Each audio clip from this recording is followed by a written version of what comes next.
Liquity is immutable, meaning the code can't be updated. The protocol has been running 2 years autonomously. So there's also no governance, nothing to govern. And why did we do that? I think it's really about creating a great product for the user. And the great product, meaning one is the product offering. We heard about that. It's nice to have interest-free loans, high to loan-to-value ratio. But I think also other things should be part of the product, which should be great or kind of provide a better service. And one of them, which DeFi can offer, is really empowering a service that is much better than what we see in CeFi. And this means that you should really take advantage of the 4 core principles of DeFi, which is trustless, transparent, predictable, and permissionless. I mean, that's why we are here with DeFi, and that's what Liquity wanted to harness. And I mean, almost all DeFi protocols are permissionless or transparent in one way or the other. But I think where Liquity truly differentiates is that is to the fullest extent possible, trustless and predictable because it has no governance and is immutable. So this means for the user, and that's why I think you get a really interesting service with Liquity. You know your upfront costs. You don't need to be afraid of variable interest rates, or you don't need to continuously monitor collateral backings and adjust the risk profile of your stable that you hold. So we really think, or we really wanted to create the best product possible for the user that value these key principles of DeFi and stick as close as possible to it. Thank you very much for that, Michael. And just kind of echoing along with, all the benefits that you mentioned about borrowing from Liquity. One thing that we have seen recently as well with the depegging of USDC and some of the other decentralized stablecoins in the space as well, like Frax and DAI, which took a hit from the depegging of USDC. Just wanted to kind of highlight, when you look at a stablecoin, like what are the different risk properties like a user should look out for when they choose a decentralized stablecoin? Yeah, it's not only stablecoins, it's dollar in general. And I realized that because I also oversee our treasury. And just realizing when I look into the dollars that we have, not every dollar is the same. Every dollar has a different risk profile. And especially as a treasury in DeFi, you should be aware of that. So just to give you an example, if you hold USD in an exchange, I mean, something that happened to us, USD rails might get interrupted and you can't move your dollars. So this dollar, even though it's a dollar like a dollar in LUSD, it has other properties. If USD rails go down, you can't move it. Then you have stable coins that have, for example, backing in CeFi institutions or CeFi collateralized. CeFi collateral. Also, this dollar can be impacted because it has a counterparty risk. So comparing, for example, to LUSD, which doesn't have this counterparty risk. You also are not sure, is the backing really there? Is it transparent? Compare it to a stable coin in DeFi. They are usually transparent and have real-time reporting. And they usually don't have freeze and blacklist functions. So again, it's a dollar, but from a treasury point of view, if you need it, if you don't want to depend on third parties, these dollars have another risk profile. And that made me realize that I think, LUSD is one of the soundest dollars out there with the least trust assumptions. And that's why we as a treasury, and I think also for other treasuries, it can, especially in these times, really be interesting to diversify the dollar portfolio. Not saying that you need to shift everything in LUSD because it has its pro and cons, but just holding everything in dollars or just USDC, I think doesn't make much sense from a risk perspective. And why is LUSD unique? I mean, I mentioned some things, and one thing that makes it even stand out between the pure DeFi stablecoin is that it only takes ETH as a collateral. So also no CeFi collateral, you'll always be able to redeem it against something you think is valuable like ETH. And it's unstoppable, meaning there's also no governance that can change it. So I think it tries to give you kind of, if you value the freedom of your money and control, it try to value these properties and provide you, as I say, like the soundest dollar you can hold as a DeFi or crypto use. Thanks for that, Michael. I'm just going to pin a tweet shortly on, the example that Michael gave. USD. We just had one recently last week with GoPex, who protocol Arbitrum, who decided to diversify $1 million into LUSD, and they've written a nice thread about the reasons why they did it, and I'll just pin it shortly. While I do that, I also wanted to kind of quickly introduce another one of the protocols who's on the spaces here today, Diva Staking, and Pablo from Diva Staking, who's heading the team there. So Pablo, I mean, high level, I know that Diva is a liquid staking derivative, but I think one of the coolest things about you guys is that you claim to be and you aim to be the most decentralized one out there. So maybe you can give a quick rundown of what Diva is, and also maybe touch a little bit on, what separates you guys from some of the other LSTs in the space. Sure thing, and thanks for having me, Sam. So actually, one of the inspirations for Diva was Liquity, because we looked at the design decisions made there, and we really like things like immutability. And one thing that stood out for me is everything in blockchain is just like this kind of trustless thing where you keep extending and you can only add and you cannot change history. But a lot of the protocols we use can change. And then when we think about stable coins or we think about staked ETH, there's a lot of mutability today in most of the major protocols that people use. And what ends up happening is we either end up with really centralized parties that can change things, either because they want, because their governance wants, or because they're forced by regulators or other means. So they can change some of these things that we're hoping are the building blocks. We saw how systemic that was with the stablecoin crisis we had, and with all the collapses that we had over the last year, unfortunately. So we were looking at things like, stake ETH from Lido or from Rocket Pool, and they are like having some good decisions in the sense of, liquid staking is really here to stay, and it is becoming this primitive. But we're still trusting these DAOs or these organizations or even centralized parties like Coinbase, Kraken, or Binance. 2 out of 3 have, 3 out of 3 have issues.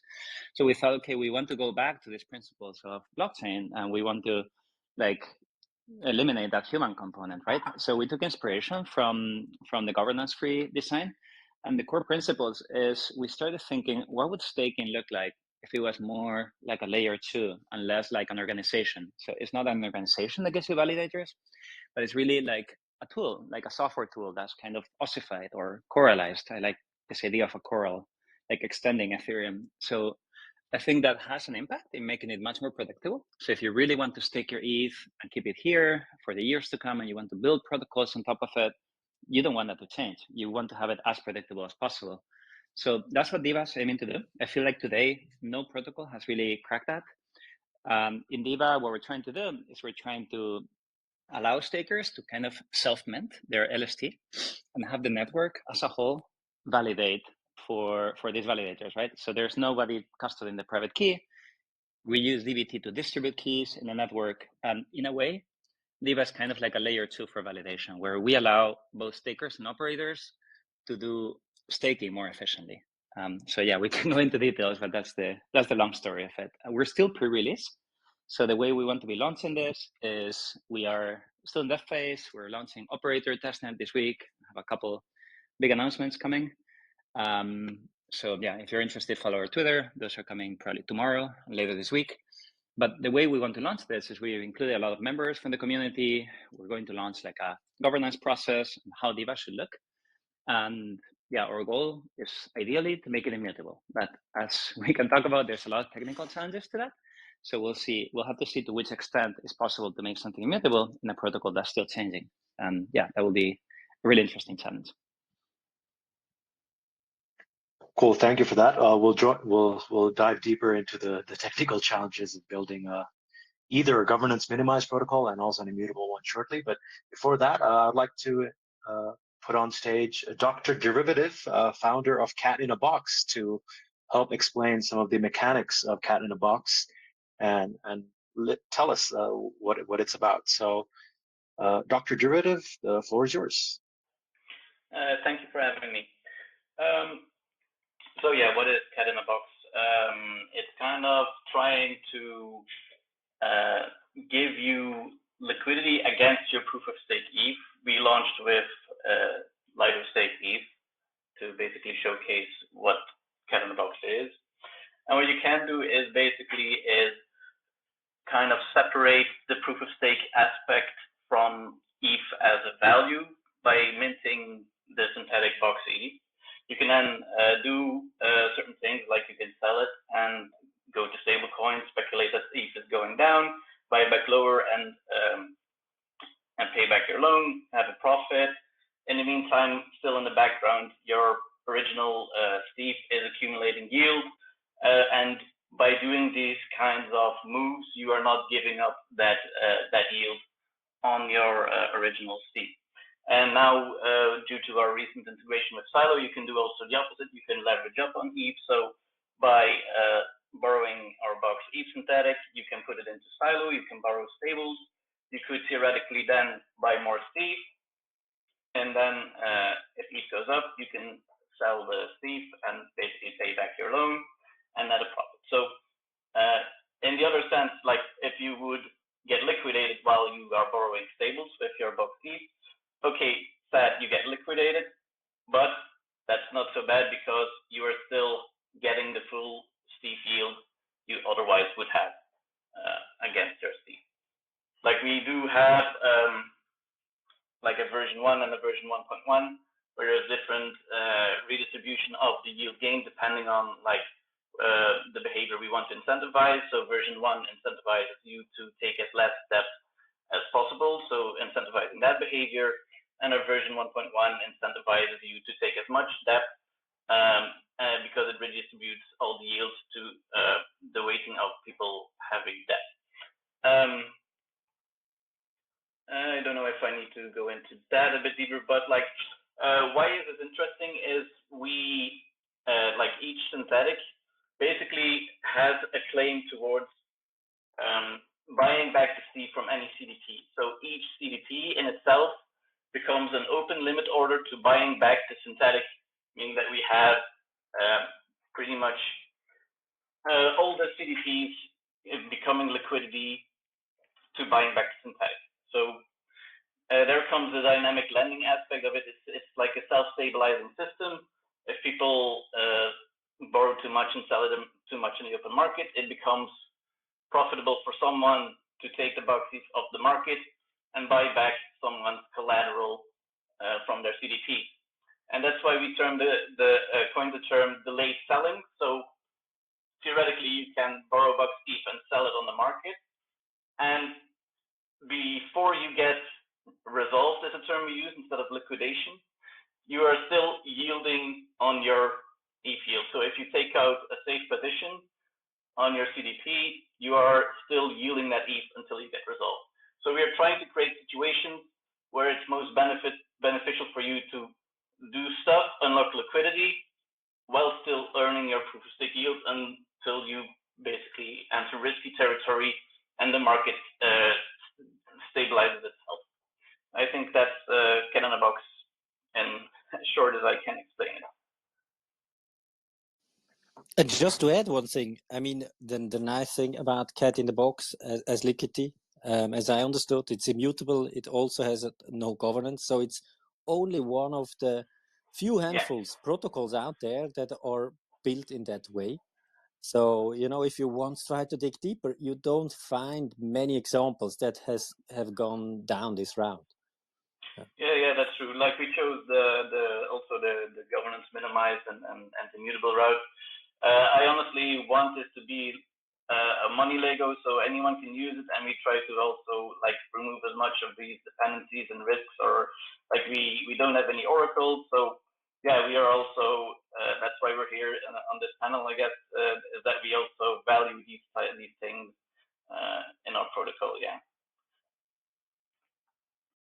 That's a great segue to another question I had, and this is going to be a roundtable for all of you guys while building the protocols that you built.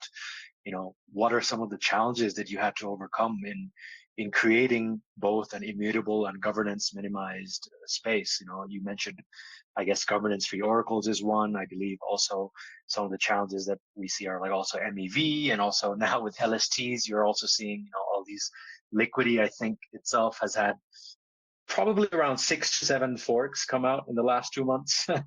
Once the withdrawals were enabled on mainnet. So, one question, and this is a roundtable, I guess it'd be good to start with Michael, is, what are some tough challenges that you see in building an immutable protocol for a project starting now? I mean, you see this with the LSD stable coins. I think if your collateral and the whole liquid staking tokens are still moving and in development, making something immutable and not being able to change it is really tough. So I understand that some of these protocols have a governance to shift to see how the landscape develops. But I really like these patterns where they get governance minimized over time, or give up more and more governance once the protocol is adjusted. I think that's a great way, but I think definitely where it makes sense.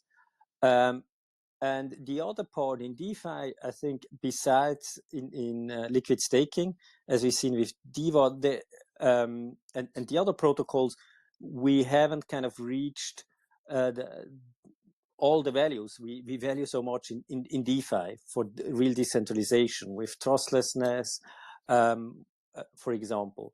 And the same, I see the same even more for oracles. So these two building blocks in DeFi, I think there we have the most room to adhere to these principles. And especially for the oracles, I think there it's the biggest gap. With LSD, I see, and the staking derivatives, I see really how all these projects are moving into that direction. So I think that's great to see.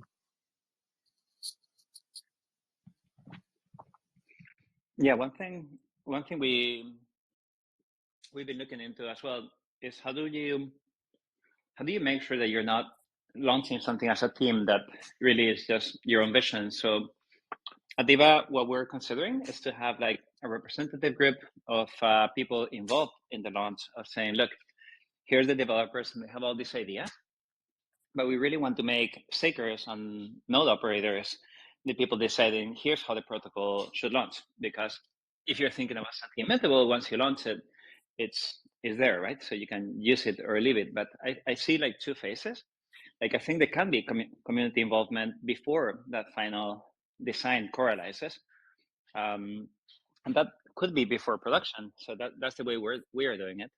And then I think that's like the pre-launch phase, but you can then transition to a kind of running phase where the parameters have been set. If there's any lever, for example, if it would be a lending protocol where you need to change loan to value or something like this, then there could be parameters that stay open. But what we're aiming for in Diva is really to kind of make it completely immutable, if that's possible.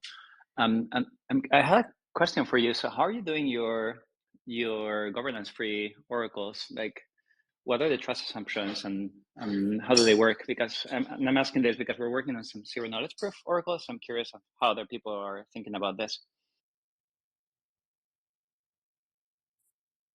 To whom is the question? Well, you guys mentioned you're working on governance minimized oracles. Liquity, you mean? Maybe it's Cat-in-the-Box. I think, yeah, Catinthebox, you mentioned that you don't have oracles now. We don't have any oracles with us now. So we kind of use like the actual peg of the synthetic, that it is the oracle, and like depending on the peg, it automatically through arbitrage, it becomes like its own self-contained pricing mechanism. And one point that you mentioned, the community, which is really tough for these immutable and decentralized protocols, because if you don't have a governance or very little, is as much as people like these public goods, you kind of, it's difficult to get and engage a community that takes care of this public good, So that can be something that we learned also with Liquity, can be tough. You know, if there's a lot to govern, a lot to discuss, it engages more people taking care of it. So that can be also tough for these protocols. And you know, I would be wondering, DeFi Dad, how, I mean, we are 3 players in the space. You're kind of having a much broader view, how you would characterize, you know, the state of these immutable governance minimized protocols. How are they doing? Yeah, and where do you see the challenges? Yeah. Hey, Michael. Hey, thanks for having me too. Thanks for the invite here, Sam. Yeah, as I was thinking through some of. DeFi Dad? Oh, can you all hear me okay? How about now? Yeah, I can hear you fine. You're a bit soft, Oh, but you know what? Hold on. Let me can hear you throw fine. in headphones. Here we go. See if this is any better. How about that, guys? Can you hear me any better now? Yeah, it's Much louder louder? now. Yeah, Okay, there we that's go. fine.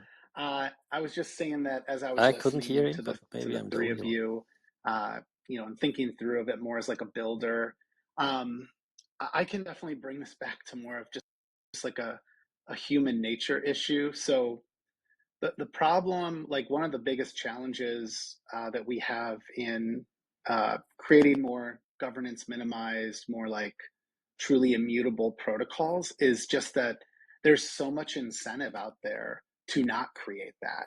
There's so much money that is being raised. I mean, I'm seeing this from like an investor perspective in terms of pitches that I see. What happens is there's so much innovation that has happened in DeFi, and like the 3 of you here are like shining examples of that. And so what happens is you're incentivized to kind of build the next best thing, the next like shiny object. And I think in a bull market, that really looks out of control. You know, during the last market, it felt like there were so many different protocols on so many different chains that had proposed that they could create a borrowing lending market, or you know, something like a single asset CDP type of protocol, like the way that Liquity works.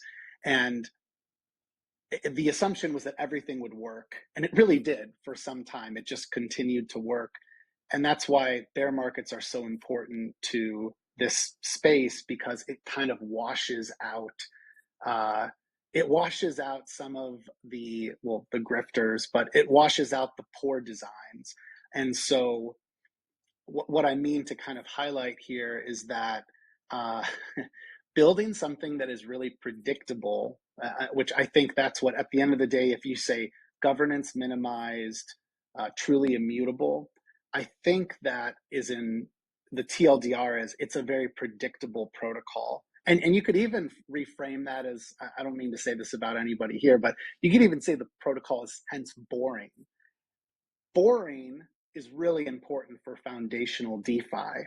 And you know, I'll just speak to, because like I'm very much closer here to Liquity, just because I use it, and it's a protocol I'm intimately familiar with. That boringness and predictability became much more valued when we started seeing stablecoins depeg. And I am encouraged that I think there have been lessons learned from this bear market, or whatever market we're in now, as we're starting to see there's like a friendly fork, that's the best way to describe it, a friendly fork of Liquity, like Gravita, who's creating a stable coin backed by LSTs.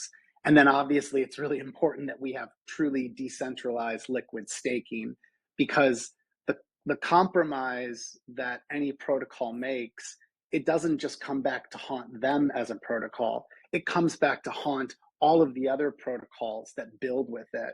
You know, the composability of DeFi, the greatest sort of like strength, one of the best features of DeFi, comes back to haunt us and is like our Achilles heel when everyone builds with something that has ultimately compromised from some sort of centralization aspect, or some sort of vector for attack. You could call governance a vector for attack.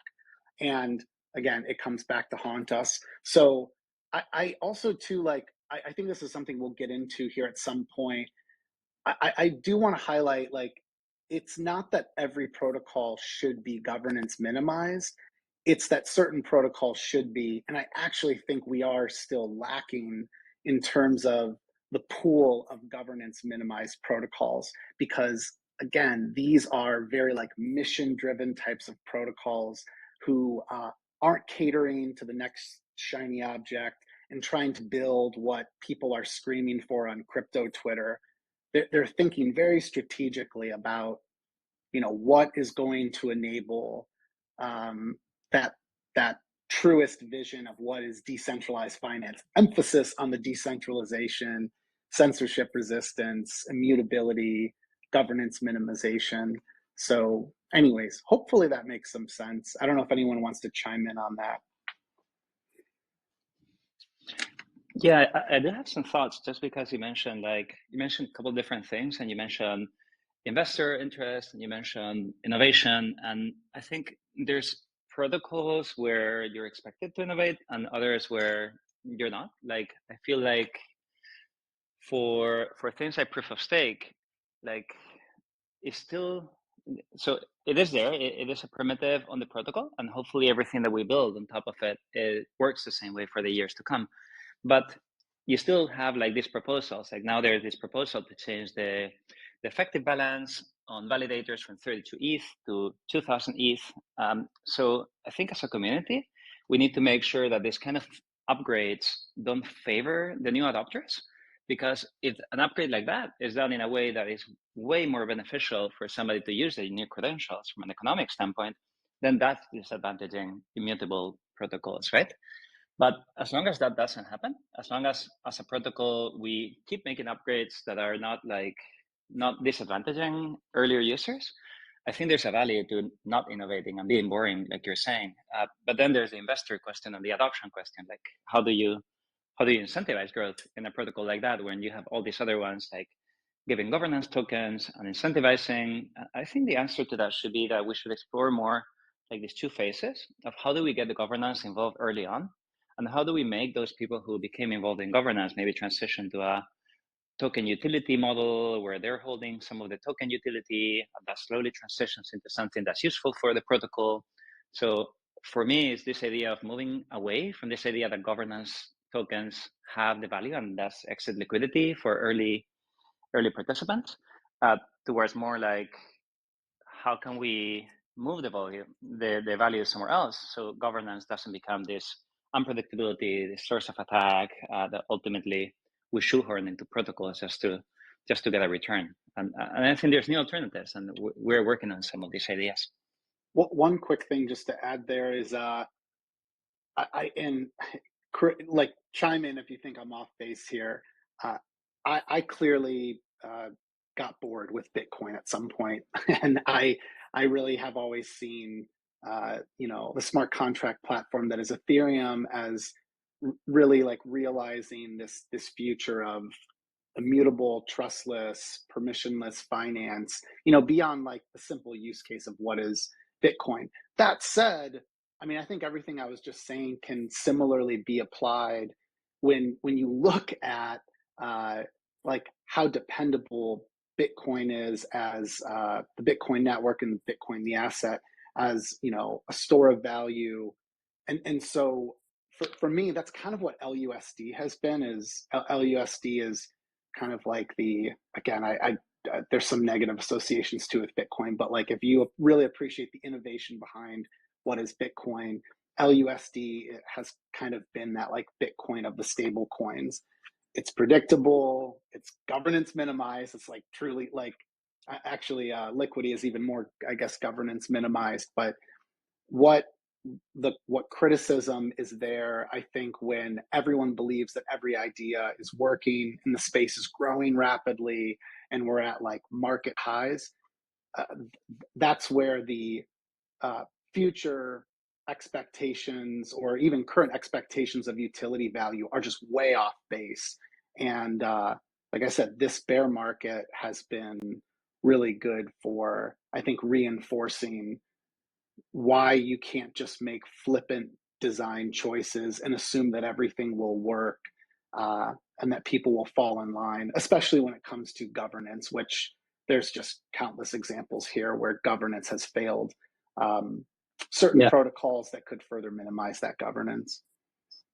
I feel like with the governance tokens of the past, like DeFi Summer and everything, to me it always felt like, okay, we're going to put out a token and it'll pay for everything we do, type of thing. We can incentivize liquidity, we can, you know, pay for devs, we can do all sort of things with this token that we do token raise with, and you know, governance will solve it all. Like after we did the initial raise, we're going to hand off the protocol and sometimes to someone else, and basically now it's in governance hands and it's their kind of problem in certain cases, right?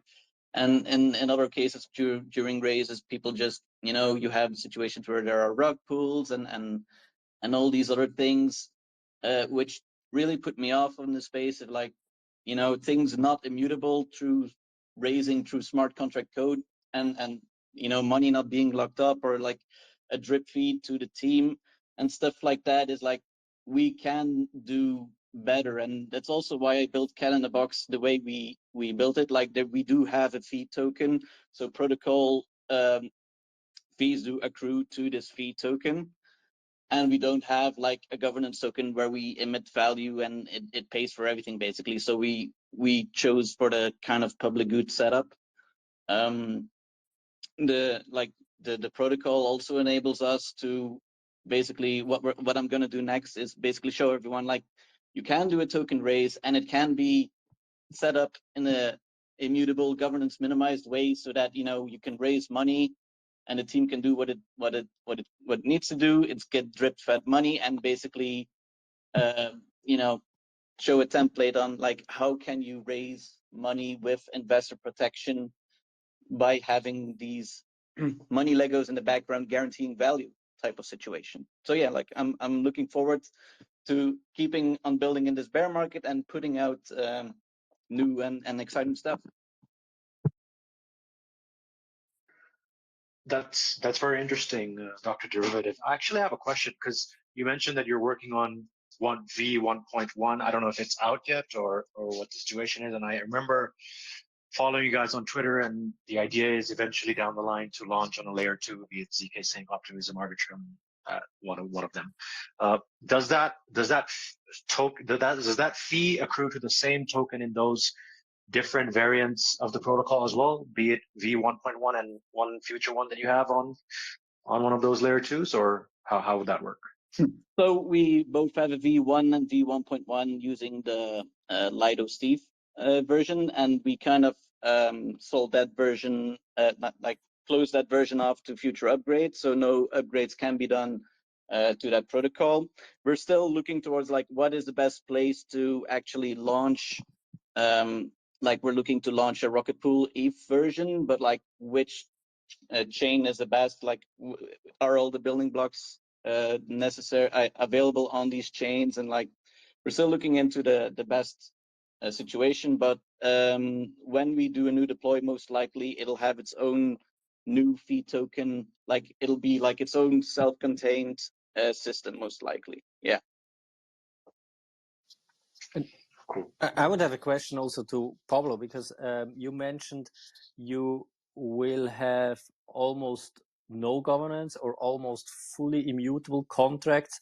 So just out of curiosity, what's the tough part, kind of the last mile, that is difficult to fully decentralized on for the liquid staking?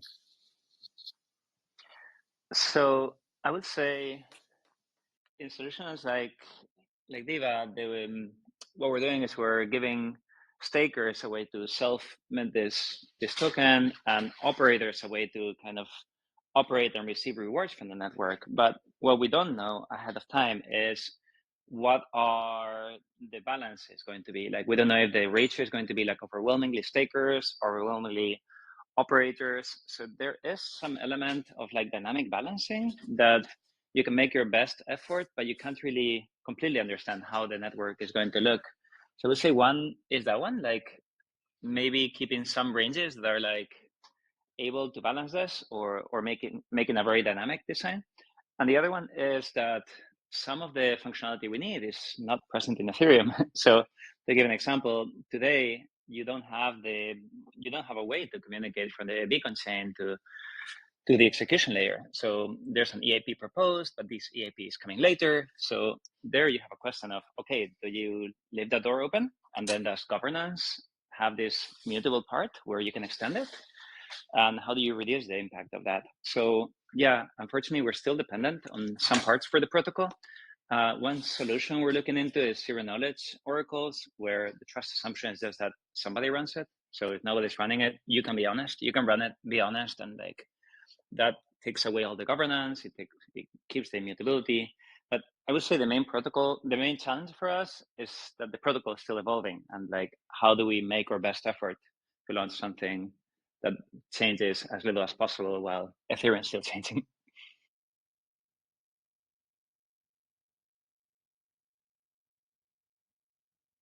I can only imagine the complications in actually launching a liquid staking token as you guys are doing. So, good luck, and I wish you the best, because I'm looking forward to this version as well. Yeah, me too. I would be happy to connect about what we're doing and like hearing what you guys need and so on. But basically, we design for full compatibility with STETH. I feel like they set a standard, it's a good standard. And as long as we implement similar things, that should facilitate integrations. The challenging part is like, how do you replace those 29 whitelisted operators that are running Lido today by something that's completely permissionless, completely trustless, and is like properly collateralized? Cool. I had a question for DeFi Dad here.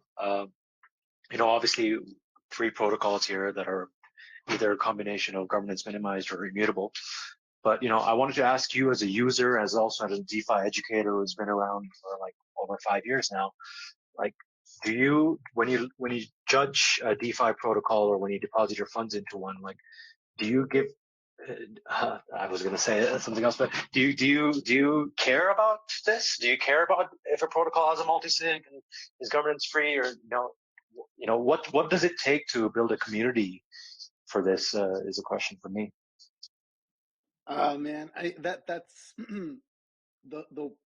the terrible but true answer to that is like you have to live through some pain. You have to go through a crypto bear market to really appreciate it. I could give like a quick anecdote. If you go back to 2020, even in 2020, if you look at the grand spectrum of DeFi users, I still am probably a fairly conservative user. Like I stay away from, I never, even DeFi summer, I was in all the obvious stuff like Yearn and Curve at the time, which probably looks, like a more risk-on type of user looking backwards. But at the time, I was in like really just the big boy protocols, and I stayed away from all the types of forks. And then as you creep into 2021, I still am fairly reserved, but I'm starting to experiment with more protocols, and I'm willing to at least like test them out with some meaningful amount of money. But then having like once you get into 2022 and you start to see, I'll give one example of that I remember as like an inflection point in my thinking was the Steth dpeg, call it whatever it was. Steth itself was down something like 10%, and that was kind of kind of like a precursor to other things that we would see happen in 2022, where you have these assumptions that everything is gonna continue to work. And so I'll say, as someone who normally, like when I write up a tutorial or I do a podcast or uh, write up a blog post, whatever, I normally give a list of every risk that I can kind of think of, and that risk sometimes reflects, let's say, like an audit where there's some sort of issue that's flagged. That reflects whether or not there could be a multi-sig. I'm always like conscious that you could have different signers who are colluding. You could actually have multiple signers who are the same person, just different address. And so all of that comes from, again, having lived through multiple instances where you see a protocol fail for one reason or another. And so, yeah, that's brings us back to your question is you care, but you have to actually learn from it. You kind of assume that the worst can probably not happen to you, especially, again, let's assume we're thinking of users, investors who are a little more diligent. They like to read about protocols. They're used to going to their documentation and at least taking a look, scanning their Twitter, scanning their Discord, for any sort of like red flags. By the way, everything I just said too, it's not like that's not the checklist that like tells you that a protocol is safe to use, but I'm normally looking for just one reason. All I need is one single reason to not touch the protocol. And one of the really nice things about having a truly immutable protocol, and also having one that's like governance minimized or having no governance at all, the wonderful thing about that is it eliminates some potential enormous red flags. And it actually, I guess it eliminates a cascade of other downstream issues that you might run into. And so, I'll say that today, there's only a few places for me that I'm willing to put a meaningful amount of ETH as collateral and borrow against that, because my assumption is that there's always some unforeseen future instance that could compromise my funds. And I think it's right to be hyper paranoid in this space given how early we are. I think that's what, has prevented me from, knock on wood, prevented me from getting wrecked on any like DeFi exploit or sort of like black swan type of event. But yeah, does that answer your question? No, it absolutely does. I think it's a good point you raise about predictability because, I think even for myself from a personal standpoint, when I borrow against ETH, I want to know exactly what is my interest rate going to be or what is my borrow fee going to be, and that it won't be changed. I don't want to come back to, I want to be planning for 6 months, a year in advance, and I don't actually want to have to worry about that. And that's some things that, like, I think all three of the protocols here in the spaces today, I think that they aim to provide, right? And Actually, you can see that. I've Yeah, got go one ahead. more thing there, Sam. Here's an example. Here's something I've thought about where I think the protocol does demand governance, and I think it's a feature and not a bug, but there might be a better way forward. So similar in terms of the ability to borrow against ETH, we have Aave. And Aave is absolutely like one of the most trusted, battle tested protocols in DeFi. It's one that I personally trust using as well alongside Liquity. But the governance has definitely presented, challenges at times and some unpredictability. And so I haven't always agreed with all of the governance decisions, and I've thought before, could Aave move in a direction to further minimize governance? And I'll say short answer is I don't think so yet, but I'll give a quick example that maybe in the future, in terms of adding markets, which I think that's been one of the main reasons, one of the big reasons for governance in Aave is to decide which new assets to add and potentially which assets to not allow any more borrowing against. And you'd have to like hard code in some like criteria for what assets you add, like how big does the market have to be, and by the way, everything I'm suggesting here, like it could just totally be gamed at this point. There's tons of reasons I could come up with why you wouldn't, and there's probably truth in like why they've never done this. But again, good example of the fact that some protocols I don't think actually can function with as minimized of governance as the folks here, but we should be finding more and more ways to design protocols that basically prevent governance from being an attack vector.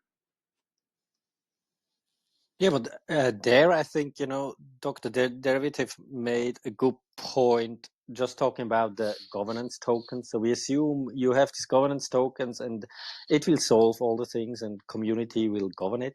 And I think there is a middle ground, and always not without governance, but I would like to see more protocols, experiments, who can govern.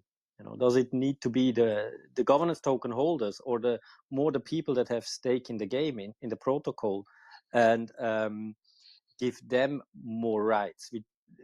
I often see that. I just think the only thing how you can govern is through the governance token.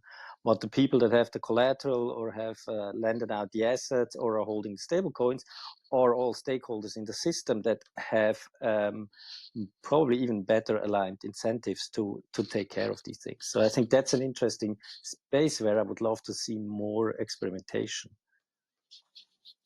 Totally agreed. And I think to your credit, Michael, and the Liquity team, I think you all have kind of set that example. I like if you say governance, minimization, or immutable DeFi, like I don't know if it's just because of the good marketing that you all have done, but like those words are synonymous now with the protocol Liquity. And so I think, again, that's what's exciting for probably the next sort of growth phase of DeFi is that we've got great examples like Liquity that other protocols, other founders are going to be inspired by. Also, like I think all of these like anecdotes I'm sort of sharing about like you got to live through pain to like understand the importance of all of this. One of the really exciting things during this bear market, and I would say since like start of 2023, it's been really obvious is I've really been excited meeting founders who are kind of telling a similar story. Like I've been in DeFi since 2019 or 2020, and I got super interested because I was using these protocols, and now we're building this. And again, like the one that kind of stands out in my head, just because I'm talking about Liquity, is Rhett Ship from Gravita. Like he's just got a really interesting background. He easily could have like probably continued to do his day job or invested full time in the space, but he saw the opportunity here though with like being inspired here. I think by what you guys were building with Liquity, and then seeing everything that's coming about with LSTs and the fact that even among LSTs, not all LSTs are built the same. And in this upcoming bull run, there's going to be truly decentralized liquid staking, governance minimized, like immutable types of protocols. And then there's going to be the stuff that is, one multi-sig signer away from rugging everyone. So anyways, I can't say enough good things about just the sort of example I think that you guys have set for the space.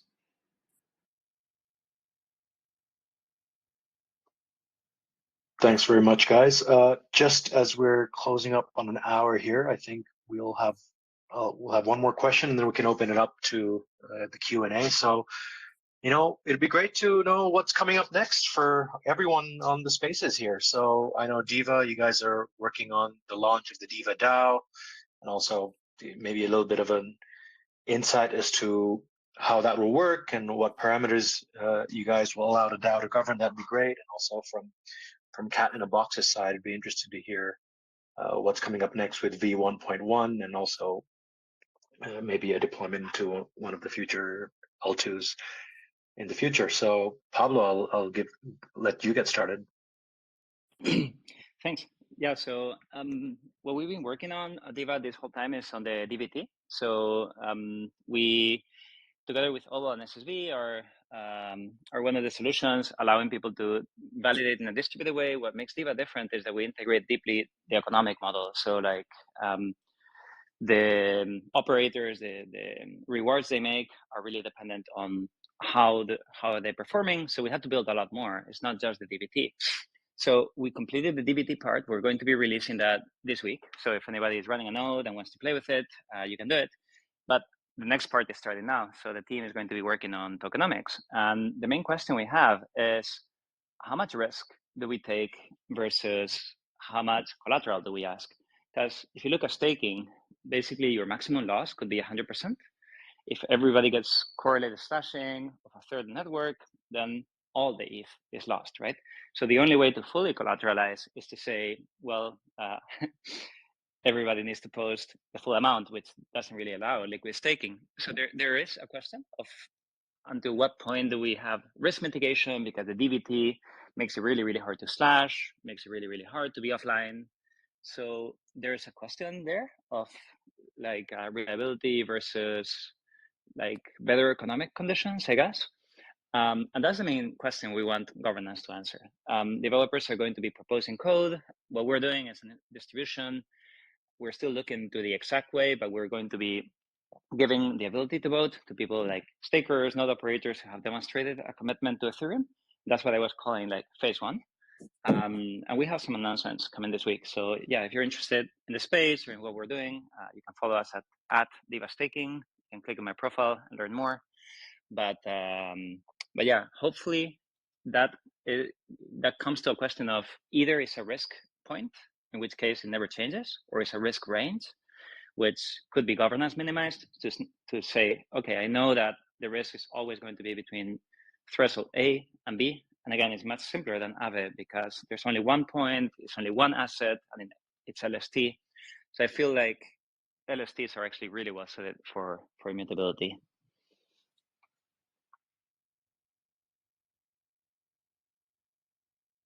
Cool. Thanks for that, Pablo. Dr. Derivative, did you have any insights?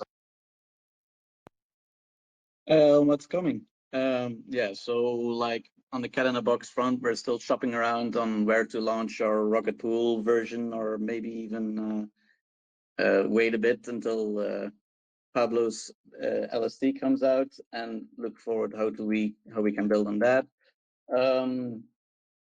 So we're on that's kind of the Cat-in-the-Box front, but like because Cat-in-the-Box unlocks so much possibilities, we'll be building experiments and things on it ourselves. Like I mentioned before, like any minute after this Spaces, we're going to drop an announcement on like what we're gonna do next. Is like I'm gonna start this brand called DeFi Garage, which means that we are going to build things governance minimized, trust minimized, and basically showcase the power that Cat-in-the-Box can unlock by first doing a kind of token raise to actually, you know, have a functioning token raise model where we can guarantee that investors have like a backing to like that they can immediately sell their token after raise. Like nobody is getting wrecked to the fullest. Like basically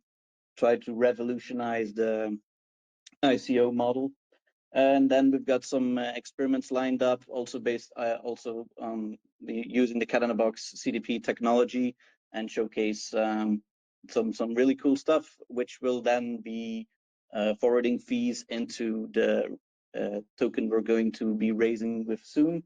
So it'll be very interesting and like showcasing the things that immutable, governance minimized products we can build, and show people that we can do it different. We can do things without needing a token to power and pay for all the things we need. Like I don't like my tokens to go down in price, so I try to design all my tokens to go up only. I don't know if I'm allowed to say that, but like that's the way I want to design my tokens and my systems. Is like I don't want people to lose money in getting wrecked. So that's why I also always do like the open source code and build things as immutable as possible, and yeah, like be the ethical best that we can be. Show the space like there is a way to do these kinds of things, that everyone can audit them, see what you're doing, and everybody wins type situation. There nobody has to lose. Like with everything we've seen in the past years is like, usually it's just someone needs to lose for someone else to win, but like we can do things differently. And that's basically what I want to showcase in this coming year is like, build as much as possible, deploy as much as possible, and, go fast and deploy things, basically. Hey, But yeah. Dr. Derivative, just quick question. I see you can deposit Steph and then mint the box ETH. Is there any plan to have our ETH added, or like what does that sort of timeline look like for some of the other like major ETH LSTs? So yeah, well, the goal was to have something with our ETH on the layer 2 by the end of the summer, hopefully. If the stars are aligned, because like with Steve, it's easy to like, you just token balance goes up, and then you basically have like the yield that has come up. But if you have RETH on a layer 2, you're dependent upon like I think it's the ODAO or whoever is updating the conversion ratio. So that's like an Oracle dependency risk that you gotta need to take when you're using RETH instead of Steve, right? So there's an additional risk factor. So that's why things are a bit different also on the smart contract wise. So there's still some development that needs to be done on that front to circumvent those changes, like differences between Steve and Rocket Pool ETH. So yeah, like it's like we don't want to launch 3 different versions across 3 different layer 2s. So like we don't really have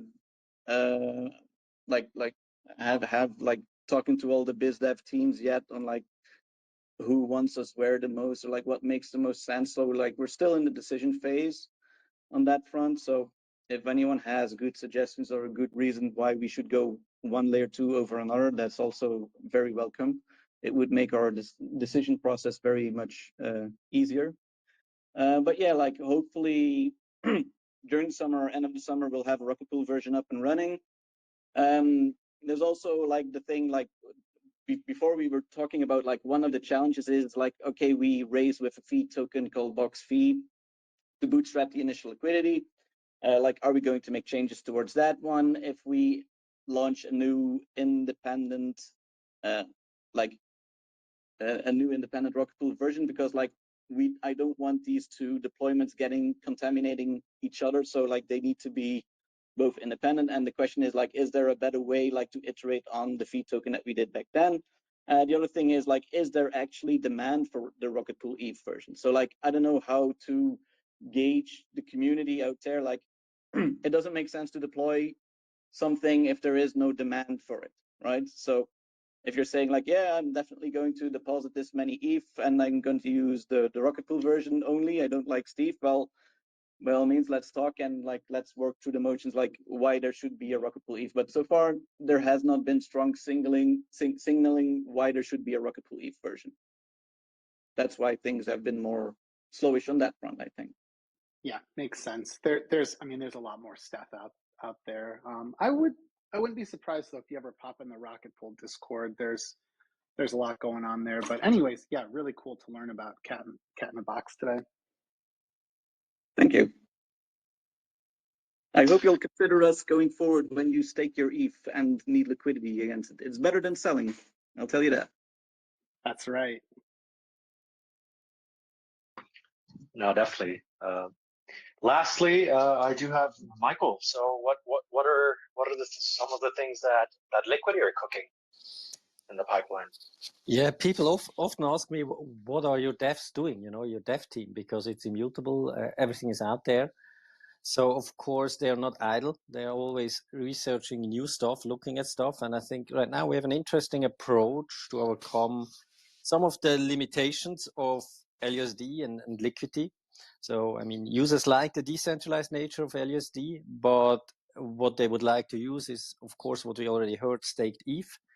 And ideally, we want to have, as an ecosystem, a more scalable stablecoin than LUSD. A stablecoin that has the potential to scale to the size that is closer, to one of these centralized stables or the DeFi stables that take centralized collateral. So the new approach we're looking into really tries to overcome this stablecoin trilemma we have today. So improving, so you have stability, scalability, and decentralization. Liquity really was built towards the goal of decentralization. So how can we compromise maybe only a bit on decentralization while improving stability and scalability? So that's what we're looking at. And I mean, we have recently seen a lot of LSD-backed stablecoins that went with the Liquity architecture with the new approach. We would like to use and test a new approach because these forks inherit all the inherent limitations of Liquity. They are all, sorry, they're all dependent on the borrowing demand against state DEF because the stablecoin is only minted if people borrow. So what if you could mint and redeem your stable directly against state DEF? You know, the thing you can do with USDC, you bring some dollars, you get USDC. So, but the same for ETH. This sounds easy, but it's a tough problem. Nobody has been able to solve that so far. And yeah, we try to come up also with an innovative product to enable that would allow you to get leveraged exposure without the usual downside of existing projects. So that's really early stage. And why I'm telling that, we also like Diva. We want to enter in a more collaborative approach because these are more complex products, more untested waters, where we would like to involve the community early on to get the products right, to get also feedback. And yeah, I think we'll soon talk more about that, definitely at EthCC. If you're at EthCC, Robert will have a talk, so we'll get a sneak peek preview. And otherwise, I think it's good to follow our Twitter, and I would love to see people getting involved and helping to pull something like that off.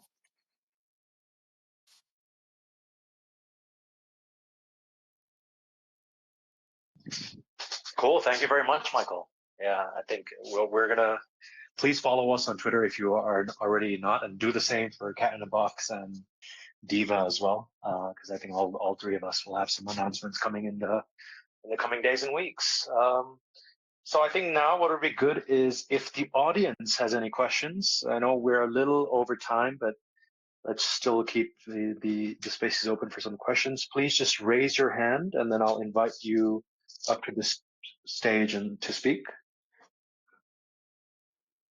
Hey, Sam, by the way, I have to run, but just wanted to say bye to everyone and just thanks so much for letting me hang out and participate in this. And yeah, really excited to see more from obviously the Liquity team, Cat-in-the-Box, and Diva staking. So anyways, y'all have a good day. Thanks. Bye, Thanks, dear. Thanks for joining us.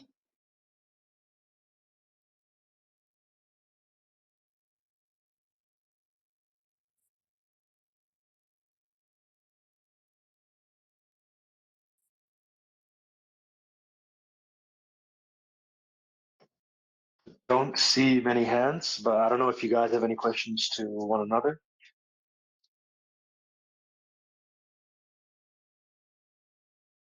When Diva launch?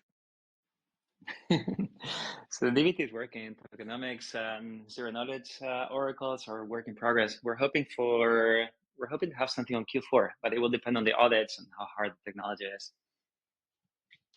Especially the zero knowledge part is very experimental. So we're hoping to really be one of the main protocols that are having zero knowledge, which will improve a lot the trust assumptions. But there's only a few teams in the space working on this. It's a tough problem, and we might have EAP dependencies.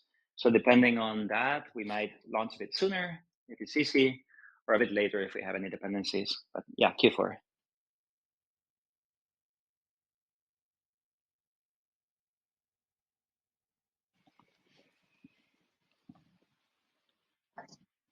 Yeah, maybe a question for Liquity. So you guys have a solution based on ETH. How do you see the future of Liquity? Basically, like what are you looking forward, or what are ideas you're playing with for next year or so? Yeah, I mean, it's along the lines of what I outlined. I think Liquity, the current version will always stay here. It's the most decentralized stablecoin and borrowing protocol. But where we see, I mean, demand is Liquity being able to take stake ETH as a collateral. And as I said, having new mechanisms that allow these decentralized stablecoins grow without being dependent on the borrowing demand. So really having alternatives to all other stablecoins that we have out there. So really the focus on these two things: how can we overcome that? How can we deliver a great borrowing experience against staked ETH, while also being able to bootstrap as an ecosystem a more scalable stablecoin that has similar values or properties like LUSD. Super interesting. Thanks.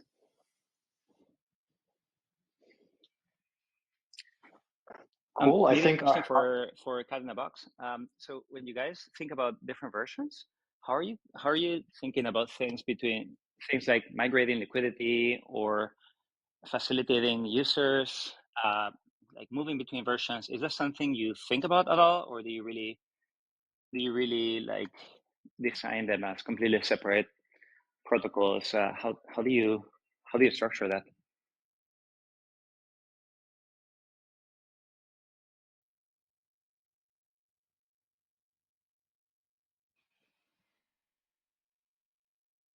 That was for Dr. Derivative.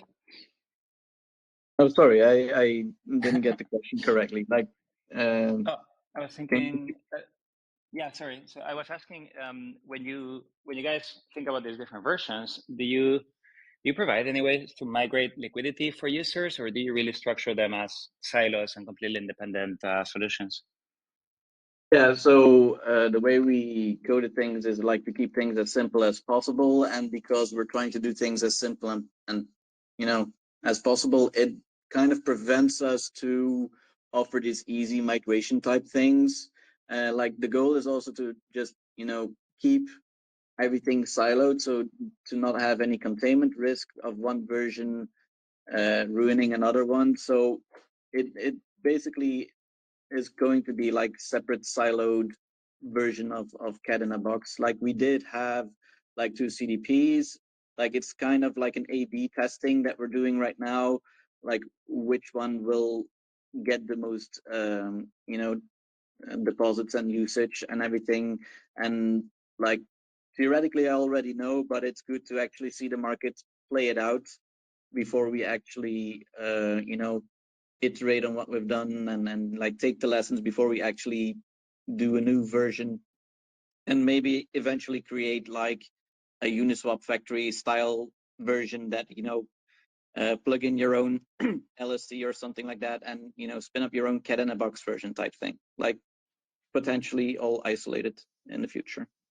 Really interesting. That's an interesting point. So all of you that haven't digged into Cat-in-a-Box, I think that's really interesting that they run now this parallel experiment with V1 and 1.1. So with having different incentives, who do you reward? Kind of the more conservative borrowers or the more aggressive ones? And because you mentioned it and you already see where it's going, I just wanted to hear your learnings from this experiment. What do people prefer more and why? So in the first version, actually borrowing was very disincentivized, and it also has a problem of people who just deposit their stETH and not borrow anything. They're not really helping the protocol forward. They're not providing any, like, because each CDP is actually an open limit order to buying back box ETH. There's really no value add that people just depositing their stETH in version 1 have. Whereas in the new version, the version 1.1, all of the yield goes towards people who actually took on debt. And the more debt they take on, the better the prices become of like that you can buy their collateral. So it becomes like this strategy of like a player versus player environment where, okay, I can actually now borrow against my Steve, I can actually do things with it. And in the end, if I have Box ETH, I can get the best rates for my Box ETH in return, because people are actually like it just makes more sense incentive wise to use the 1.1 version, because like you're actually able, you're not disincentivized to actually go and borrow and do things. You're actually, you know, benefiting from borrowing and doing other stuff, rehypothecating, and like if you want to go long, if you want to go short, or you just want to, you know, pay off your car bill or something like that, you can have that liquidity while not giving up on the proof of stake yield. And then like we have a guy in our Discord who actually paid off his car bill, and now each month he converts it to some dollars to ETH to actually pay down the debt. So that to me is already like a success story, and like that warms my heart that like we already have fulfilled the needs for someone to have like a cheap loan, because we have proof of stake yield. They are not paying to get that loan, right? So there are no, other than like we take a fee on the proof of stake yield coming in, there's no additional fees on top of that. So it's like fees wise, it's a very good solution to actually borrow against your ETH. So I don't remember the point what I was going for, but like, yeah.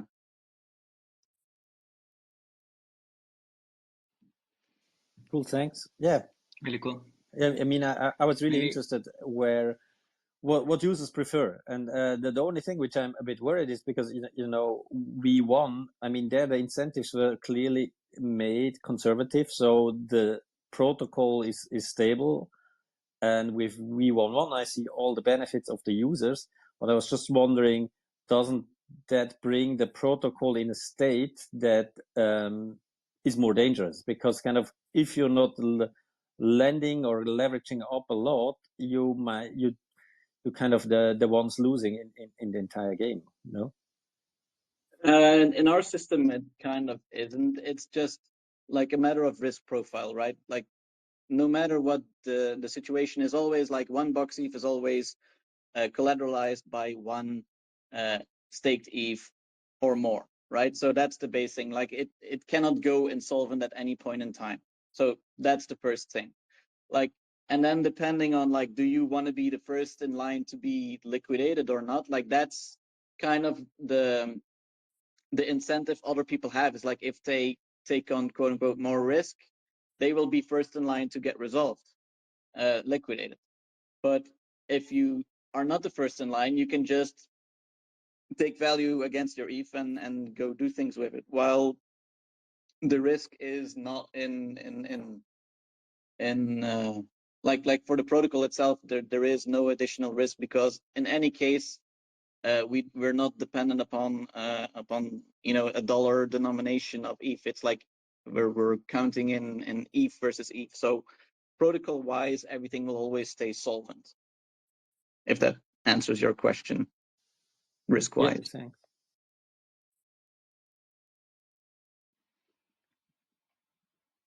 Yeah, we're running over time, but I think an interesting question for the future, like for this topic of immutability, is what are the regulatory implications, right? Because when something can change constantly, it could become anything. But when something's immutable, it's a lot more clear. So I think maybe the future of having more regulatory clarity comes also from having protocols just stop changing and limit themselves to one thing. But yeah, I think it will be a good topic for future future talks. Yeah, but there I think, you know, it's probably not that the immutability will trigger more clarity. I think it's more that these immutable governance, you know, as protocols can be a good example why we don't need or need less or different regulation. And not only that, but maybe also putting some self-regulation up on us and say, hey, we are a good example. We do everything. I mean, why do we have regulation in the first place? To avoid asymmetries of information, of control, and other stuff. And I think with immutable governance, minimized protocol calls, we already hit a lot of these requirements. So I think we can be a good example. And by, for example, disclosing all the information, like also Cat-in-the-Box does, by being very transparent, I think we come very close to very good user protections. And then we hopefully can make a good argument to say the existing regulation really doesn't fit or isn't kind of really fit for these protocols. But I think there we need to have good examples. Yeah, I totally really agree. Thanks for that. That if nobody holds admin keys, that you can take someone's money, that it indeed ticks all the requirements that they would otherwise have. Like, you need to have protections in place to custody other people's funds, and if it is immutable code that is autonomous, no humans interact with it to maintain it, then I truly hope that regulation steps in and recognizes that. And because there is nobody that you can call to seize funds, because it's just code doing its thing, right? Exactly, a little bit like wrap-based, right? So of course, much more complicated, but when you extend that idea, like, regulation becomes like much more focused or unnecessary. Cool, guys. I think we can wrap it up then. We're a little bit over time, but thanks again, Dr. Derivative, Pablo, Michael, and also DeFi Dad for joining the spaces. Yeah, it was very, very insightful. I think the 80 minutes or so just flew by just now. So thanks again, guys, for joining. We will be uploading this spaces into our YouTube channel in the coming days as well, and we'll be sure to share the link. Make sure to follow all the accounts that we talked about today as well. Thanks, guys. Thank you for having me. Thanks. Have a nice day. Thank you so much. Super fun. Bye.